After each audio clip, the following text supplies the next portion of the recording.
அஸ்ஸலாமு அலைக்கும், welcome back. இன்றைக்கி பூரியும் ஒரு குருமா பண்ண போகிறோம். அதை பட்டாணி, உருளைக்கிழங்கு, கேரட் போட்டு பண்ண போகிறோம். இது வந்து ஃப்ரோசன் பீஸ் தான் இது. அதனால் எடுத்து தண்ணியில் ஒரு 1/4 மணி நேரம் போட்டு வச்சிட்டிங்கன்னா அந்த கூலிங் போய்ட்டு பட்டாணி வந்து வேகிறப்ப நல்லா வெந்து கிடைக்கும். இப்போ மாவு பிசைஞ்சிக்கலாம்.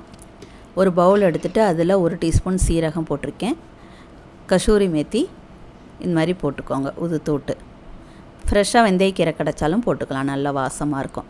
நான் கோதுமை மாவில் தான் பூரி பண்ணுவேன், அதில் மைதா யூஸ் பண்ண மாட்டேன். அதனால் 3 கப்பு கோதுமை மாவு சேர்த்துட்டு 1 டேபிள் ஸ்பூன் ரவை, மாவுக்கு தேவையான உப்பு போட்டு நல்லா கலந்து விட்டுட்டு தண்ணி வந்து கம்மியாக தெளித்து பார்த்து மாவு டைட்டாக பிசைஞ்சிக்கோங்க. சப்பாத்திக்கு பிசைகிற மாதிரி இலக்கமாக பிசையக்கூடாது. இலக்கமாக பிசைஞ்சோன்னா எண்ணெய் குடிக்கும். மாவு எவ்வளோ டைட்டாக இருக்குது பாருங்கள். இந்த மாதிரி பண்ணிங்கன்னா தான் எண்ணெய் குடிக்காது. இப்போ மாவு இருக்கட்டும். இப்போ உருளைக்கிழங்கு வேக வச்சுக்கலாம். 3 உருளைக்கிழங்கு கழுவிட்டு கட் பண்ணி குக்கரில் போட்டு 2 விசில் விட்டு 2 நிமிஷம் சிம்மில் வச்சு ஆஃப் பண்ணிக்கலாம். மிக்ஸி ஜாரில் ஒரு துண்டு இஞ்சி, 7 பூண்டு பல், 2 டீஸ்பூன் சோம்பு தான் நல்லா வாசமாக இருக்கும். 2 டீஸ்பூன் சோம்பு, 1 டீஸ்பூன் சீரகம். பச்சை மிளகா தான் இந்த காரத்துக்கு. நான் இந்த மிளகா காரமாக இருக்கனால 5 போட்டிருக்கேன். நீங்கள் உங்கள் காரத்துக்கு தகுந்த மாதிரி கூடவா குறைச்சி போட்டுக்கோங்க. கொஞ்சம் தேங்காய், பொட்டுக்கடலை கொஞ்சம் திக்னஸ்க்காக போட்டு பேஸ்ட்டாக அரைச்சி எடுத்துக்கலாம். இப்போ 2 வெங்காயத்தையும் 1 தக்காளியும் கட் பண்ணி எடுத்துக்கலாம் குருமா தாளிக்கிறதுக்கு. இப்போ குக்கர் வச்சுட்டு நான் தேங்காய் எண்ணெயில் தான் பண்ணுறேன். 1 டேபிள் ஸ்பூன் தேங்காய் எண்ணெய் ஊற்றிட்டு பட்டை, கிராம்பு, ஏலக்காய் முழுசாக போட்டுக்கலாம். போட்டு பொரிஞ்சதுக்கப்புறம் கட் பண்ண வச்ச வெங்காயம், மல்லி இலை போட்டு வதக்கிட்டு இப்போ கேரட், பட்டாணி சேர்த்து வதக்கிக்கலாம்.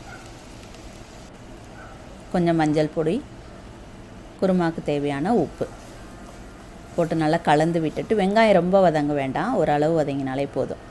கலந்து விட்டுட்டு இப்போ பேஸ்ட்டு அரைச்சி வச்சோம்ல அதையும் போட்டு நல்லா கலந்து விட்டுருங்க. இது கொஞ்சம் அடியில் ஒட்டும். அடியில் அடுப்பை சிம்மில் வச்சுக்கோங்க, ஏன்னா பொட்டுக்கடலையெல்லாம் போட்டதுனால. கொஞ்சமாக தண்ணி ஊற்றி லேசாக அந்த பச்சை வாசம் போய் ஒரு கொதி வந்த உடனே வேக வச்ச உருளைக்கிழங்கை சேர்த்துக்கலாம்.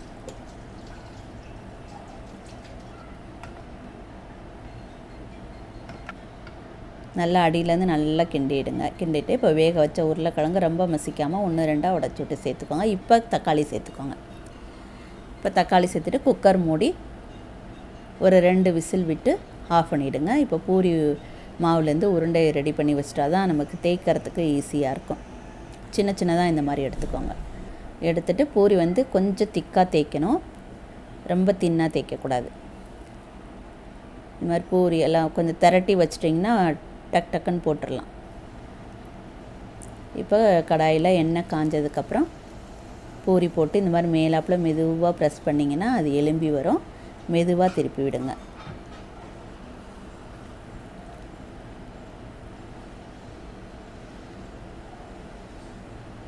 மெதுவாக திருப்பி விட்டு வெந்ததுக்கப்புறம் எடுத்துருங்க. கறியை விட்டுறாதீங்க. கோதுமை மாவில் பண்ண பூரி நல்லா மைதாவோட இது நல்லா சாஃப்டாக இருக்கும் சாப்பிட்றதுக்கு.